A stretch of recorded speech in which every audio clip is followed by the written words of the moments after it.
धवलेश्वर महाप्रभु जगतर मंगल हऊ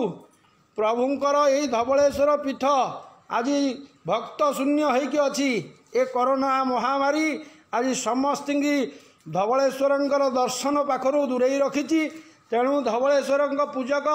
यही धवलेश्वर पीठरे जगत मंगल कामना करी समस्त संसार को के कोरोना दाउरू रक्षा करने निमंते 108 आज घृतदीप ये धवलेश्वर पीठरे आज लगी प्रभु पीठरे 108टी दीप आज यही जगत मंगल उद्देश्य रे ए कोरोना महामारी कबलरू समस्त को उद्धार करने निमंते प्रभु पीठरे आज दीपदान दि जाऊँगी धवलेश्वर पीठरे प्रभु धवलेश्वर समस्त भक्त को संसार को ओडिशा को आमर भारत को सबू यही घंटी माड़ हो प्रभु पीठरे ठाकुर सेवा सरी जाइए बर्तमान ठाकुर पहड़े रोचे जेहेतु कोरोना टाइम तो तार नीति निर्घंट टाइम दि जाइए से टाइम भितर ठाकुर पहड़ दिहूँ तापर प्रभुंर दीपदान चली।